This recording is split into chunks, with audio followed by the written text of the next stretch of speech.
Where is that money supposed to come from?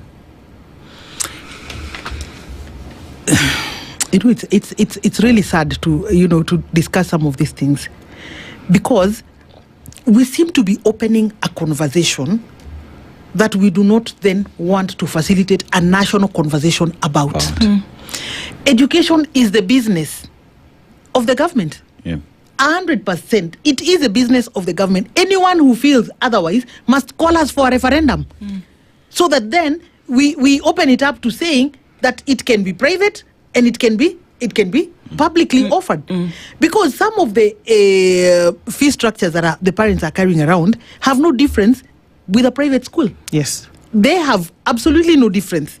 So it is we are now looking at privatization of education disguised as supporting the government to do what? Why is government having money for roads? Why is government having money for houses? Let me tell you, Ndu, this is a very interesting government that decided to rank the right to housing higher than the right to education. Without consulting Kenyans, it decided that the right to housing is more important than the right to education. And now everything we get to hear about is monies for building this and building the other. And we all know, because Kenyans can clearly see through it. Yes, you're taking money where there is business. But because you do not think that children are your business, you deny the education sector money. It was never contemplated that it will be the responsibility of parents to put up schools. It is a responsibility squarely of the government. So is the money that's allocated towards education in the national budget, I beg your pardon, not sufficient? The government is not allocating money for development. You see that? It is not allocating money for development. What we expected, and I say this with a lot of humility, is that by the time William Ruto was coming in, the education sector was going through a transition, and it was transitioning to the competency-based curriculum, which is now competency-based education. I was expecting that William Ruto will fit into the space and say education is going through some reforms, and give quite some thought to it, including at least retain education managers that had supported midwifery of this competency-based education, because they knew, that this is what we need to do and this is what we need to do. But that is not what we saw happening. That is not what we saw happening.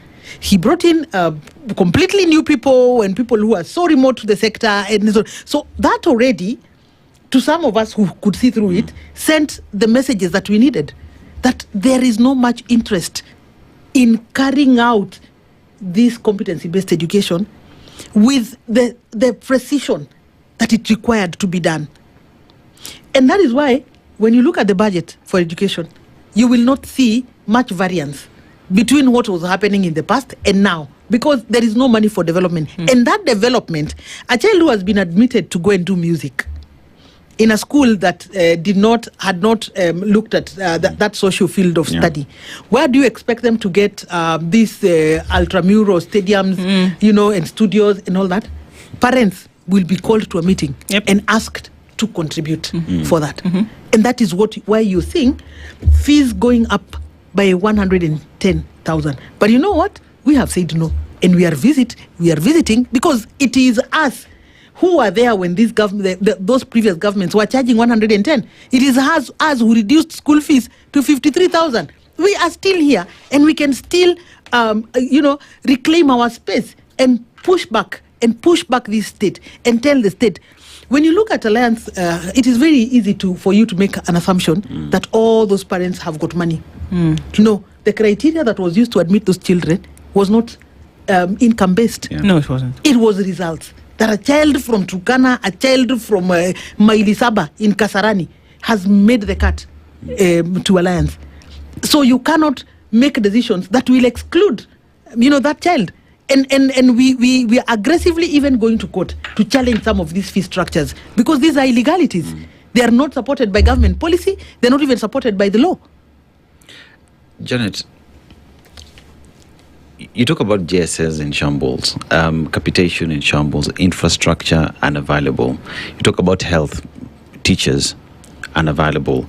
And here you talk about parliament and executive that is seemingly speaking the same language. No one is checking the other to ensure that education is delivered to the children of this republic. But you go a little bit further back, 2022.